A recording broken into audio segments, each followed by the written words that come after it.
আলহামদুলিল্লাহ আসসালাতু ওয়াসসালামু আলা রাসূলিল্লাহ আসসালাতু ওয়াসসালামু আলা নবিয়্যিল্লাহ আসসালাতু ওয়াসসালামু আলা হাবিবিল্লাহ।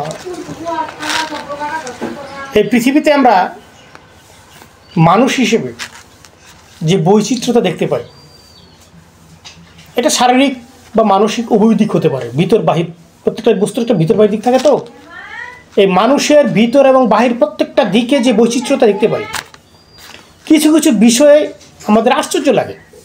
সমস্ত ক্ষেত্রটা সমস্ত বিষয়াদি শিক্ষার বিষয় থাকে আমাদের, যদি শিক্ষা গ্রহণ করতে পারি এটাই ঠিক আছে। কিন্তু বড় আশ্চর্য লাগে কিছু কিছু মানুষ যারা পার্থিবভাবে প্রতিযোগিতা করে, উচ্ছৃঙ্খলতা করে, বিশৃঙ্খলতা করে, অজ্ঞানীর পরিচয় দেয়, নষ্টামি করে, দুষ্টামি করে, সে বিষয়ে যেটা করছে ততটুকু আসলে বোধগম্যতার বিষয় না, সতর্কতার বিষয়, মানে সতর্ক হয়ে চলার বিষয় এই ব্যাপারে। কিন্তু যখন আমরা দেখি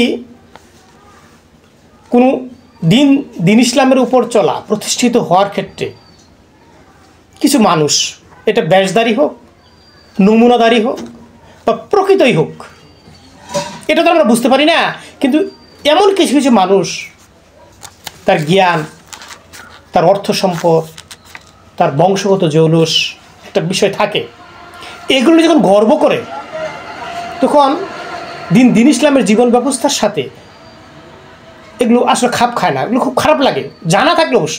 কেন বলছি জানেন? পৃথিবীতে আল্লাহ রাব্বুল আলামিন তার ইচ্ছায় অভিপ্রায়ে পৃথিবী সৃষ্টি করেছেন, ধরাধাম সৃষ্টি করেছেন।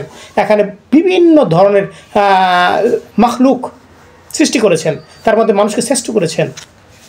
মানুষকে আল্লাহ রাব্বুল আলামিন তার প্রতিনিধি করেছেন, শ্রেষ্ঠত্ব দিয়েছেন। এই মানুষ যখন একজন ইমানদার মানুষ, ইমানদার সে পরিচয় দেয়, একজন মুমিন মুত্তাকি সে পরিচয় দেয়, যখন সে দাম্ভিকতা করে তার জ্ঞান নিয়ে, তার অর্জিত অর্থ সম্পদ নিয়ে, তার চেহারা সুরত নিয়ে, তার কণ্ঠ নিয়ে, এগুলো আসলে আমাদেরকে আশ্চর্য করে। কেন জানেন? আল্লাহ রাব্বুল আলামিন অসংখ্য উদাহরণ দিয়েছেন, কাদের মাধ্যমে? তার প্রেরিত নবী এবং রাসূলদের দ্বারা আমাদের এই সমস্ত মানবজাতি শিক্ষা দিয়েছেন। তার উলিয়া, তার বন্ধু বান্ধবদের দ্বারা আমাদের সাধারণ মানুষকে শিক্ষা দিচ্ছেন। বিশেষ করে এই আকাশবাণী কোরআন মাজিদের মাধ্যমে পূর্বে যত আসমানি গ্রন্থ গেছে, সর্বশেষ যে আসমানি গ্রন্থ আল কোরআন, এই কোরআন মাজিদের মাধ্যমে আমরা অনেক শিক্ষা পাই। বিভিন্ন নবী রাসূলদের জীবনী এখানে বর্ণিত আছে। সব কথা বলা যাবে না একসাথে, আপনারা খুঁজে দেখবেন। যেমন আমি দুটি বিষয় উল্লেখ করি, এটা আপনারা সূরা হুদে পাবেন। যখন আল্লাহ নবী নূহ আলাইহিস সালাম ওই মানুষকে একটা সময় ওই যে তার নৌকায় উঠিয়ে নিয়েছেন, ও নৌকায় ভাসিয়েছেন, পৃথিবী ধ্বংসের একটা অবস্থান ঘটেছিল নূহ আলাইহিস সালামের জামানা। যখন নৌকায় ভাসছিল, জুনায়দের সমস্ত প্রাণী নির্দেশিতভাবে নিয়েছিলেন, কিন্তু একটা ঘটনা ঘটেছিল এরকম, তার ঔরজাতক সন্তান কেনান নৌকায় উঠতে চাচ্ছিলেন না। সে দৈহিকভাবে অনেক বলিষ্ঠ, শক্তিশালী ছিলেন, হৃষ্টপুষ্ট ছিলেন, সাহসিকতা, মানসিক অবস্থা তার সুউচ্চ ছিল। সে নৌকায় উঠতেছিল, সে পাহাড়ে উঠতেছিল। নৌকা ওই পাহাড়ের কিনারটা যখন যায়, নূহ আলাইহিস সালাম তার সন্তান, তো তার সন্তানকে বলেছে, হে বৎস, আসো নৌকায় উঠে আসো, আল্লাহর হুকুম রদ করার মতো কোনো ব্যক্তি নাই আজকে। অথচ সে বলেছিল না, এই এই আমার নৌকায় উঠতে হবে না, এই অবস্থান আমাকে কিছুই করতে পারবে না। শেষ পর্যন্ত আল্লাহ রাব্বুল আলামিনের কাছে দোয়া করেছেন, হে আল্লাহ, আমার সন্তান বা আমার আওলাদ। অথচ আল্লাহ তখন বলেছিলেন, হে নূহ, সে তোমার আওলাদ নয়, সে তোমার আওলাদের অন্তর্ভুক্ত নয়।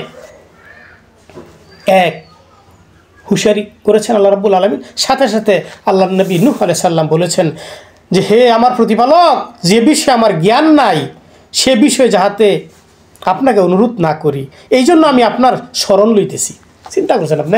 আল্লাহ নবী নূহ বলতেছে, হে আমার প্রতিপালক, যে বিষয়ে জ্ঞান নাই সে বিষয়ের জন্য আপনাকে অনুরোধ না করি, এর জন্য আপনার কাছে স্মরণ লই। আল্লাহ নবী বলতেছে এই কথা।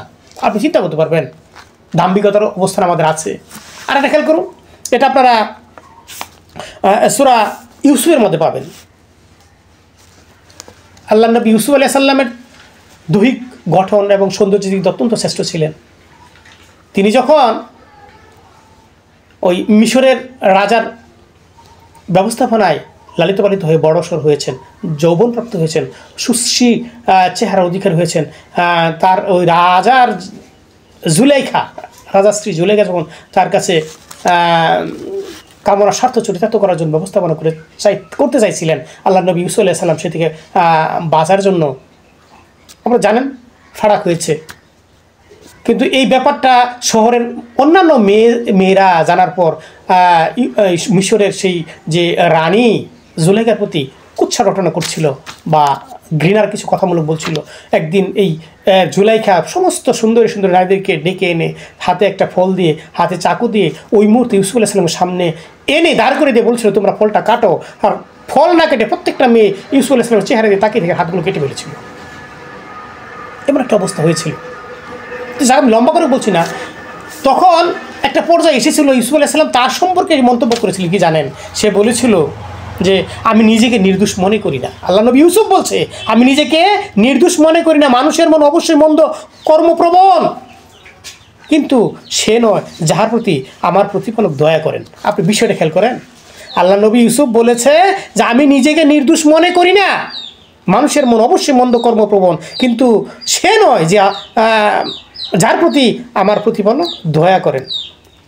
আপনি বিষয়টা খেয়াল করেছেন আল্লাহ নবী ইউসুফ নিজে কতটা সংযত অবস্থান থেকে কথাটা বলছেন, কত সুন্দরভাবে তার যে একনিষ্ঠতা, আল্লাহ রাব্বুল আলামিনের প্রতি যে তাদের ভরসা কীভাবে ফুটে তুলেছেন আপনি চিন্তা করতে পারবেন।